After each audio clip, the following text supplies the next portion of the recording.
What's going on, everybody? Happy Thanksgiving. Welcome into the Pack-A-Day podcast here on YouTube. I'm your host, Andy Herman. First and foremost, hope your holiday is treating you well. Hope you are having a safe, fun, exciting, COVID-free Thanksgiving, and I think we could all use a little bit of rest and relaxation just as humanity, but also as Packer fans. This has had to have been one of the craziest Packer seasons, from the Rodgers offseason to the COVID stuff to the positive test to Adams being out to all the injuries for just about everyone, the torn ACLs, the weird Zadarius Smith situation, golf carts. We've got I Own You from Aaron Rodgers to the Chicago Bears. We've had a stock sale. We've had just about everything you could possibly imagine. In fact, I could probably go on, but I'd pretty much, I think, take up the whole entire episode just with all the crazy things that have happened this season. Meanwhile, the Packers are actually playing really good football despite all of the stuff that's going on. And of course, the latest of which isn't really a big deal at all, but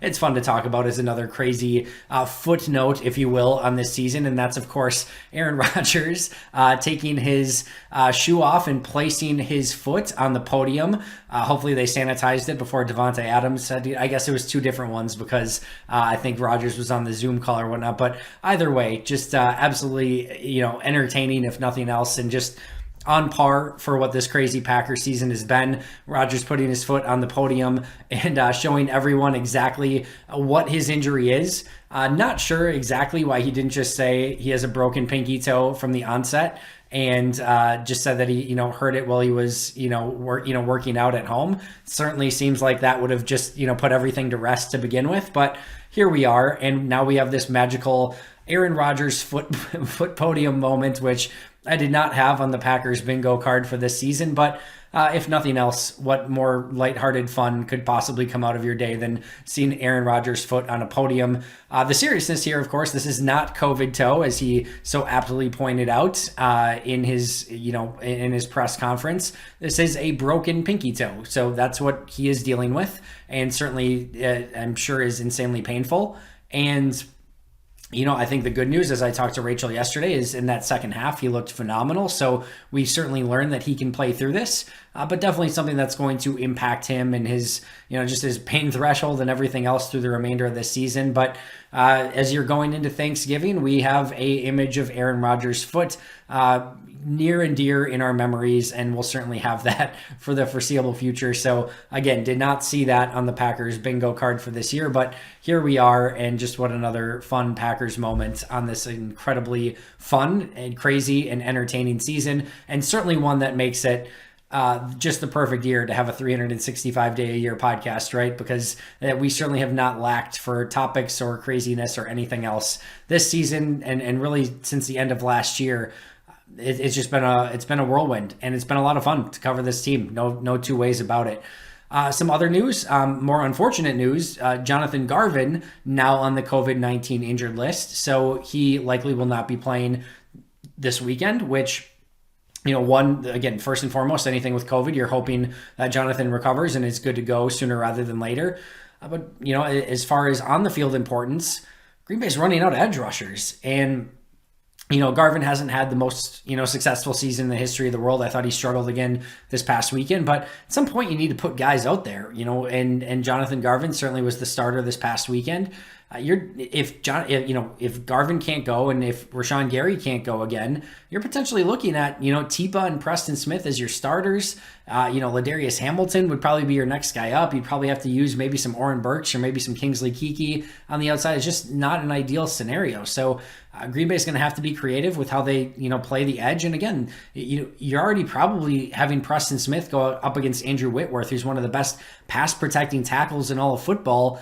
That's not ideal in and of itself. And now you've got a bunch of guys who are still young and inexperienced going up on the opposite side. Going to be the utmost importance that Kenny Clark and Kingsley Keke, Dean Lowry, and those guys win on the inside, because the edges, I think, is going to be a little bit tough this week against the Rams, and certainly even more so now that Jonathan Garvin is out. And again, hopefully he is better and doing okay, and again, able to return sooner rather than later. Let's get into my defensive grades quick for this week. And this is probably going to be a little bit of a shorter episode, so you can enjoy your pumpkin pie and all your other Thanksgiving foods and your family time and Bears, Lions, and everything else that we get on this Thanksgiving. But top three players this week, Kenny Clark was number one, It was interesting. So I avoid PFF grades up until I'm done grading because I don't want them to impact me. But Jake Morley of Pack-A-Day podcast fame usually posts his like top, the top rated players each game for Pro Football Focus and the lowest graded players on offense and defense. And every once in a while, since I follow him on Twitter, I'll stumble upon it. And I just expected when I watched the game live that Kenny Clark was going to just blow the grade out of the water. If I remember correctly, I haven't even looked at it since, but if I remember correctly, I don't believe Clark was in there, at least in their top three, if memory serves. And it's always interesting to go through and just kind of see like, all right, was this legit or, were they out of their minds? And sometimes you get a little bit of both, but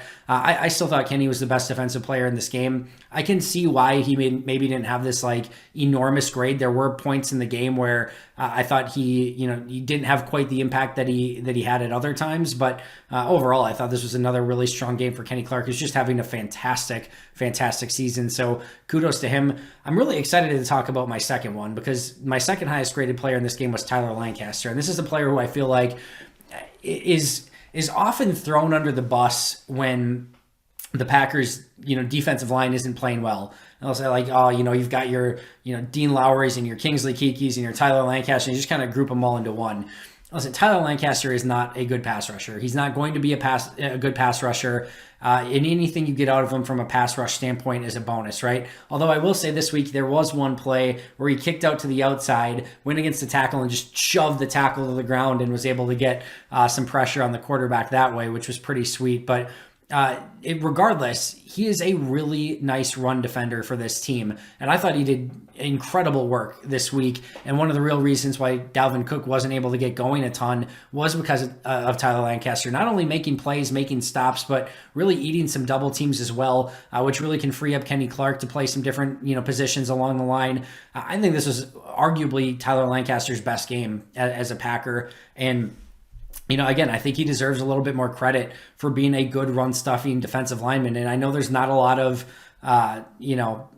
fantasy stats and love and sexiness that goes into being a guy that, tries to hold up against two offensive linemen. But he did really strong work this week and is really deserving of praise for the effort and energy and really the play that he put on tape this past week against Minnesota. And then number 3 was Preston Smith. Had, of course, the 2 sacks. The big forced fumble was really what got him well into the positive. Still definitely stretches of time where you see Preston kind of disappear a little bit. I think understandably so, especially when you don't have a player across from you that's generating pressure really on the other, side. But overall, this was a really nice game from Preston too. And I do think there is a little bit of, fire to the smoke when people are saying, he's maybe not getting some of the pressures and things like that, but he's doing some other things to help the team win. I think there is some truth to that, but overall, solid, nice performance from Preston Smith. So Kenny Clark 1, Tyler Lancaster 2, and Preston Smith 3. And in fact, if you go through a lot of the defensive linemen, I think every defensive lineman besides Dean Lowry graded in the positive. But then on the back end, I think it was actually only Oren Burks and Adrian Amos from linebacker. And then, if you're taking edges as kind of the front, from linebacker, corner, and safety, only Burks and Amos graded in the positive for me this week. So not a lot of positive grades on the back end of the defense, but I thought the front played pretty darn well, including, again, Preston Smith, Kenny Clark, TJ Slayton, Tyler Lancaster, Kingsley Kiki, some pretty solid games up front, which is we really saw with some of those pressures as well as the run-stopping ability on Dalvin Cook and company.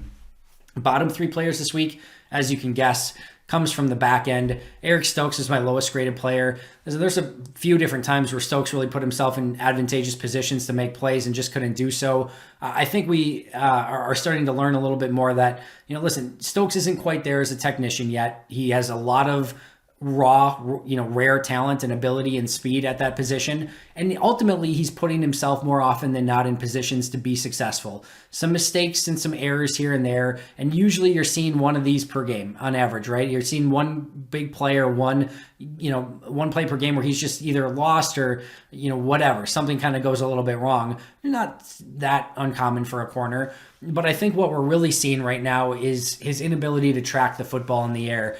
There's opportunities where maybe if he had located the ball quicker, he may have been able to make a play on the ball. from an interception standpoint. And obviously the plays, a couple of the jump balls and things like that where Stokes is in position, but again, struggles to locate the ball, can't knock it away, ends up in a big play for Justin Jefferson. So I thought this was a tough game for Stokes. I thought there was some, mismatch of signals in the secondary a lot. I thought Stokes was involved in a couple of those. So definitely a game that he'll learn from, but definitely not one of his better performances of his rookie season. Number 2, Kevin King. And this is just classic Kevin King, right? You get 2 good games and you get 2 bad games. You get 2 missed games. It is the grab bag that is Kevin King. And I just think you have to start Rasul Douglas in front of. Douglas is the better corner. And I know that they drafted him. I know that they gave him the bigger deal. I know all of those things. And I know that Douglas was a guy that just got off the practice squad from Arizona. 2 very different career paths. Rasul Douglas is the better corner right now. He's more physical. He's more stout at the point of attack. You can trust him to be where he's supposed to be. He's not perfect. There's certainly plays, and we saw that in the Adam Thielen play late in the game where Douglas is still going to get beat. At the end of the day, right now, I just trust Rasul Douglas a lot more than I do Kevin King. And this isn't necessarily a Kevin King criticism, but it just seems that maybe it is, maybe it isn't. I simply don't know. But it seems like every single time Kevin King needs to be in off coverage, he's in press. And every time he needs to be in press, he's in off. And again, I don't know if that's a coaching thing. I don't know if this Kevin King thing. But the touchdown that he gives up to Adam Thielen in the end zone, if he's playing off on that play, every other corner's playing off in the end zone. Like every other defensive back and corner is playing at the goal line. And they're kind of waiting for the crisscrosses and everyone to make their moves, and then they're picking them up at the goal line. The only player that's on the line is Kevin King. And he's at the line, and Thielen runs the option route, and now he gets caught in space against Thielen. Thielen jukes him on the inside, and now he has to make a decision. Are you going inside or are you going outside? And so if he's playing back, Thielen can do all that stuff, and once you make your move, then you react to it. But instead, he has to cover all that, and then Thielen gets separation on the outside because he does have to do that. Meanwhile, all the other DBs are just chilling back on the goal line, waiting for everyone to do their thing, and no issue whatsoever. King's the only one that's not, and he allows a touchdown on the play. And then, Thielen breaks the tackle as well. Just things like that from King that are frustrating. And again, it's just the classic inconsistent Kevin King. Happy to praise him in his games that he does well. And we've seen 2 of those back-to-back in his last 2 games that he played. Really good football. This is not one of those. And that's just, again, the classic balance of Kevin King, where on any given play, at any given moment, it could be an A, it could be an F, it could be a C. You just don't know what you're going to get. And I think ultimately that burns Green Bay more often than not. Even if he's putting maybe more positives on the field than some corners, there's just far too many negatives. And then last but not least, Henry Black. Really tough game for him. Obviously the touchdown against Jefferson, which Jefferson in that situation, one-on-one in an option route in pure space. I don't care if you're Jair Alexander. That's not an easy task. And asking Henry Black to do that certainly shouldn't be something that's within his job description, but had a couple other plays too. The opening crosser looked like Black didn't go with the play. There's some other, again, just plays where the wires weren't, connecting with the Packers DBs that Black was involved with as well. So tough game for him, and certainly one that he will want to and can bounce back from. But again, another player we've seen some ebbs and flows from this season. Thought the defensive line played well overall. Defense as a whole, it's an interesting game. They gave up a lot of points, obviously, and lost the game. Looked horrible from a production standpoint. Got a lot of pressure and made Kirk Cousins throw a lot of interceptable balls. If they come down with a couple of those, Green Bay probably wins this, and maybe even easily. They just couldn't make the big play when they needed to, and I think that was ultimately the difference in this game. And